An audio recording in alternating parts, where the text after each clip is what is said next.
શરૂઆત તો અમે 11 ગાયોથી કરી છે, દિવાળીથી ચાલુ કર્યું છે, હવે ધીમી ધારે ટૂંકમાં વધારશું. આ મશીન લીધા પછી કેમ રહેશે?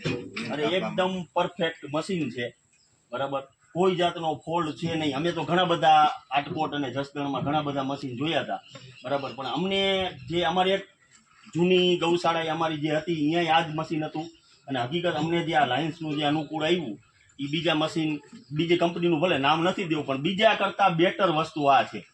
આજ અમે 6 મહિનાથી લીધા મશીન લીધું છે, 0 કમ્પ્લેન, બરાબર, અને કાપ કૂપમાં વ્યવસ્થિત નહીં, વાઇબ્રેટર ખોટો અવાજ નહીં, બરાબર, વ્યવસ્થિત ચાલે.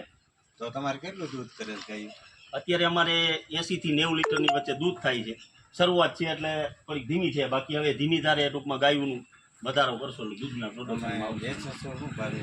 અમે અત્યારે 90 રૂપિયા પર લીટર રાજકોટમાં દૂધ વહી પેકિંગ કરીને વેચો? હા, અમે પેલા કાચની બોટલમાં કરતા, પણ થોડોક તો આ ઉનાળાના હિસાબે થોડા ફોલ્ટ આવતા એટલે અમે અત્યારે plastic use and throw bottle જે પ્લાસ્ટિકની આવે એમાં ઉપયોગ કરી 90 રૂપિયા પર લીટર રાજકોટમાં દૂધ વેચીએ. કેમ છે સારું? ના, એકદમ પરફેક્ટ. સમજ્યા? તો ઘી શું ભાવ વેચો? ઘી અત્યારે અમારે 2000 રૂપિયા પર કિલો ઘી રાજકોટ અને મોરબીમાં અમારું વેચાણ છે. એટલે આઉટમાં જાય છે અમારે, પણ હજી શરૂઆત છે એટલે તો ઘી એટલું બધું થતું નથી, દૂધ એ લિમિટેડ છે. જેમ જેમ માર્કેટ વધતું જાય એમ ગાયું અમારું ગણિત છે કે આવતી 1 તારીખ સુધીમાં બીજી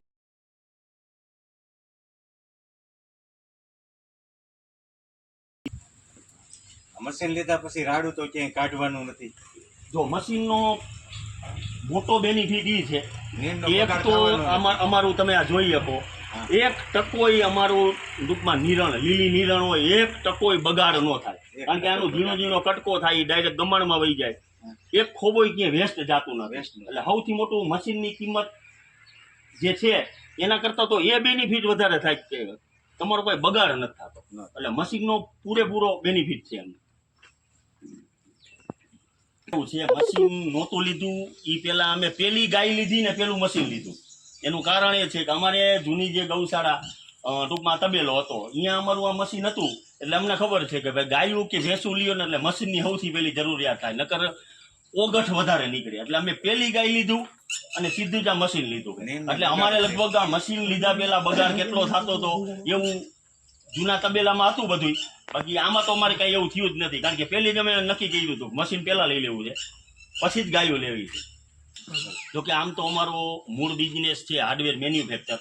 અમારું રાજકોટમાં કોઠારિયામાં અમારા 2 યુનિટ આવેલા છે, અમે બીજા 2 ભાઈ છે, બધાને યુનિટ જ છે. અને યુનિટનું નામ શું?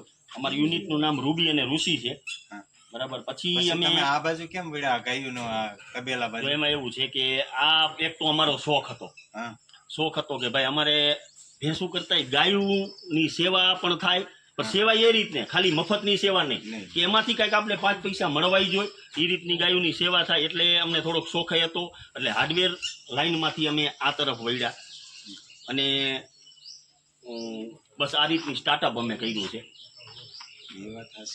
અમારે આ ફાર્મનું નામ નારાયણ ગૌ ફાર્મ છે, ઢોકડિયા ગામ રાજકોટની બાજુમાં. તો તમને ગાયોમાં સારું રહેશે ને? એટલે એકદમ પરફેક્ટ. જો આમાં એક તો કોઈ દિવસ મંદી આવવાની નથી. આ જરૂરિયાત એવી છે કે આજે જોશે ને કાલે જોઈએ, અને આપણે બાપ દાદા હતા ત્યારે એ જરૂરિયાત જ હતી, બરાબર. એટલે આ ધંધામાં કોઈ દી મંદી એવું કઈ આવવાનું છે નહીં. ખાતર પણ વેચાઈ જાય આનું કઈ પણ? ના, અમારું ધીમી ધારે આખું એક સેટઅપ છે કે કોઈ વસ્તુ એની છાણે જો અત્યારે હજી થોડું ભેગું થયું છે એમાંથી અમે પ્રોડક્ટ બનાવશું, બરાબર. અત્યારે જો અમારે ઘર માટે અમે ઓર્ગેનિક શાકભાજી એટલે કે 0 પેસ્ટિસાઇડ, કોઈ યુરિયા ડીએપી ની દવા નહીં નાખ્યા વગરનું અમે શાકભાજી ઘરે બનાવી. એ અમે દરેક બધાય ભાઈ અમે ઘરે લઈ જઈએ કે એ એક આનંદ છે, ઘરનું દૂધ અને ઘરની શાકભાજી, સમજ્યા? એ એક આપણા બાળકોને મળે એ એક બહુ મોટી વાત છે. અત્યારે હકીકત પૈસા દેતાય ન મળે, શુદ્ધ જો વસ્તુ મળતી નથી, બરાબર.